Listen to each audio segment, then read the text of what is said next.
अस्सलाम वालेकुम। एमरा डिजिटल के साथ मैं हूं आपका होस्ट अब्दुर्रहमान। मेरे साथ वही शख्सियत मौजूद है, तारिक महमूद साहब, जो मकबरा जानी खान की देखभाल और हिफाजत करते हैं। उन्होंने अपने घर के अहाते में, अपने घर का जो सहन है वहाँ पर एक छोटा सा बागीचा बनाया हुआ है, और बागीचे में उन्होंने बोतलें काट के और छोटे छोटे गमलों की शक्ल में कहीं पौधे उगाए हुए हैं। और उनका ये शौक़ है, जो कहते हैं वो जुनून की भी हद पार कर चुका है। आपको मेरा कैमरामैन दिखा सकते हैं कि उन्होंने एक दरख्त तैयार किया था अपनी जवानी में, जो आज उनको फल देने लगा है। ये इंसान की ज़िंदगी से वाबस्ता है कि जवानी के लगाए हुए बीज जो हैं वो बुढ़ापे में आपके काम आते हैं।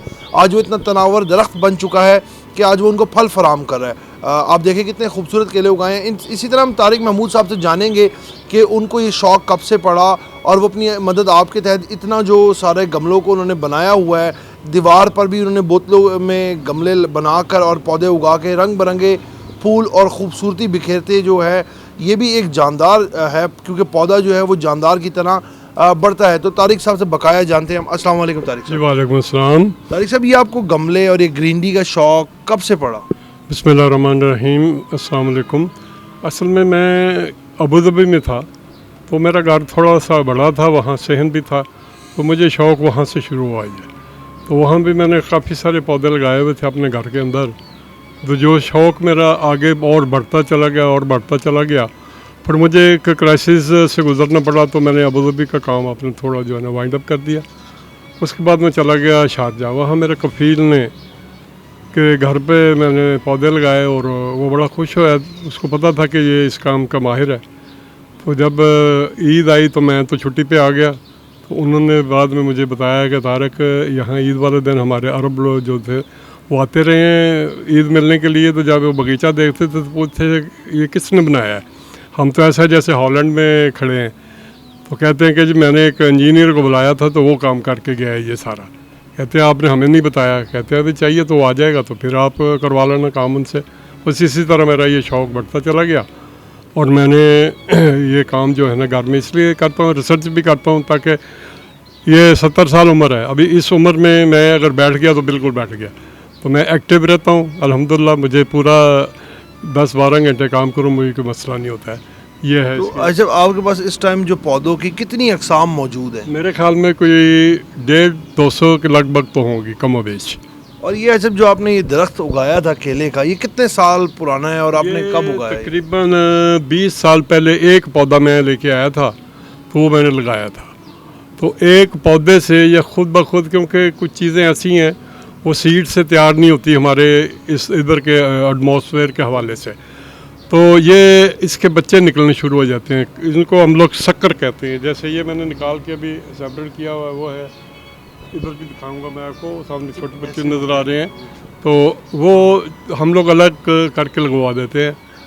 तो यही भी आगे बड़े हो के बच्चे जो है ना वो हमें फल देना शुरू कर देते हैं। अल्हम्दुलिल्लाह मैं इंशाल्लाह ये फल पकेगा ज़रूर आपको टेस्ट कराऊंगा। और आज तक जिन लोगों को मैंने ये फल खिलाया है, उन्होंने कहा कि हाजी साहब यकीन माने कि अपनी ज़िंदगी में ऐसा केला का फल हमने नहीं खाया।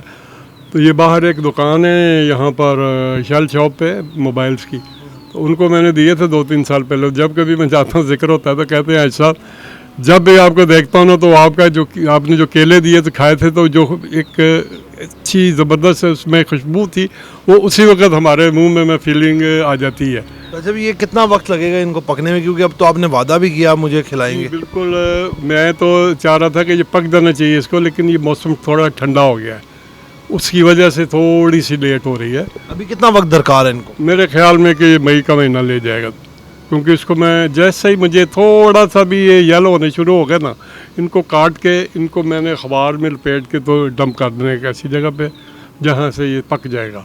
तो उसके बाद फिर मैं मुख्तलिफ दोस्तों को। इसके अलावा भी आपने फलदार दरख्त जो है वो घर में उगाए हुए हैं? फलदार लगाए हुए मेरे, ये एक अमरूद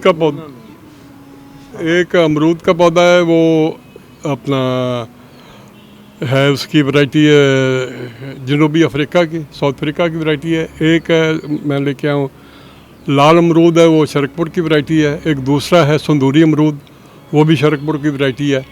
उसके बाद अंजीर के पौधे जो मैं ख़ुद तैयार कर रहा हूँ, कुछ तैयार करके मैंने ये नीचे रखे हुए हैं इधर, तो कुछ मैंने इधर भी रखे हुए हैं। ये भी अंजीर के पौधा है और वो अंजीर का पौधा है। इसमें ये मुख्तलिफ और पौधे हैं जो मैं तैयार तो करके। आज जब बात ये है कि आप ये जो पौधे हैं इनको फ़रोख्त भी करते हैं या सिर्फ अपना शौक़ पूरा करते हैं? मैं फ़रोख्त भी करता हूँ थोड़ा बहुत, कोई बहुत कम कीमत में। मैंने कुछ 2018 में मैंने एक बहुत बड़ी कैंपेन चलाई थी। सलामतपुरों में एक सोसाइटी है शालीमार गार्डन के नाम से, तो वहाँ मैंने तकरीबन 25 से 30 हज़ार पौधा तैयार किया था कलम से, सीड से, मुख्तलिफ सोर्सेज से। तो मेरी ख्वाहिश थी कि मैं बच्चों को इस तरफ लेके आऊँ, उनका इंटरेस्ट बढ़े इसमें। तो अब आपके बच्चों का इंटरेस्ट है पौधों में? मेरे नहीं, जो वहाँ के रहायशी थे लोग। आपके बच्चों का इंटरेस्ट है पौधों में? इंटरेस्ट इतना नहीं है, आपका ही है बस? बस मेरा ही है। इसलिए कि मैं फिर जब उन्होंने पौधे वहाँ लगा के, तो बाहर मैंने बैनर लगा दिया कि जी मैंने जो कलम से पौधे तैयार किए हैं मैं उसकी कीमत मैं सिर्फ 10 रुपये लूँगा, जिसको चाहिए आके ले जा सकता है। तो फिर बच्चे, काफ़ी स्कूल थे दाएं बाएं उसमें, तो बच्चे आते थे ले जाते थे। एक दिन एक बच्चा मुझे पूछता, अंकल जी आप ये 10 रुपये का पौधा हमें दे रहे हैं गुलाब का या दूसरी तीसरी चीज़ों का या अंगूर का, आपको उसमें बचत क्या है? मैंने कहा मुझे 10 रुपये का बेच के भी बहुत बचत है। हैरान हो जाते थे। तो फिर मैंने उनको कहा कि कहते हैं हम दूसरी नस्ल में जाते हैं, यही पौधा 100 रुपये का मिल देते थे वो। मैं कहा जो उनकी मर्ज़ी है। मैंने बोला कि आप का पापा यहाँ दुनिया में घर बनाते हैं तो कितना पैसा खर्च होता है? वो तो ये लाखों खर्च हो जाता है। तो मैं कहा मैं तो आपको 10 रुपये में जन्नत में आपका घर बना रहा हूँ। तो बड़े हैरान होते थे। तो फिर मैंने वो हदीस मुबारक कोट करता था जो अल्लाह के रसूल सल्लल्लाहु अलैहि वसल्लम कि जिसने दुनिया में एक पौधा लगाया गालवन उसने जन्नत में एक घर बनाया। तो इतना खुश होते थे वो इस बात पे कि यकीन माने कि आज भी उनकी वो छोटे छोटे बच्चों की ज़बान जो थी बड़ी प्यारी और मोहब्बत करने वाले बच्चे थे। और जब भी उनको छुट्टी होती थी वो अपने जो उनको मनी मिलती थी खर्च करने के लिए उसमें से बचा के कोई 2 पौधे ले जा रहा है, कोई 4 ले जा रहा है, जितने इतने उसको दिल किया लेके जाते रहे थे। तो ये मेरा एक मिशन है, इंशाल्लाह जब तक मैं हूँ इसको इंशाल्लाह पाए तकमील तक मैंने पहुँचाना है। मेरे पास ईडन कनाल विलाज का भी कॉन्ट्रैक्ट हमें मिल चुका हुआ है, हम लोग वहाँ भी हमारी नर्सरी तैयार है। अपना आज़म खान नियाज़ी मेरा एक पुराना ताल्लुक़ है उनके साथ। उनको जब मैंने काफ़ी अर्से बाद मेरी मुलाकात हुई थी इधर उनके कैंप में शुरू में, तो जब उनको मैंने तारुफ करवाया अपना तो कहते हो तुसी तो साढ़े घर दे बंदे हो जी, की कर रहे हो? मैं कहा जी मैं तो काम कर रहा हूँ। उन्होंने कहा फिर सानू भी कुछ पौधे दो, लेकिन मैं पौधे ऐसी जी पैसे ना लैने। मैं कहा जी पैसे ना देंगे तो मुफ्त वाले से गिफ्ट वाले गिफ्ट च देंगे। बड़ा खुश होए, कहते फिर इस तरह साड़ी मियाँ वाली ज़मीन है, तुहानू 5 मरबे देने पहले तुसी सानू आबाद करके दियो। तो ये अभी सारा मामला अमन चैन हो जाता है तो मैं इंशाल्लाह विज़िट करूँगा उनके मियाँ वाली में।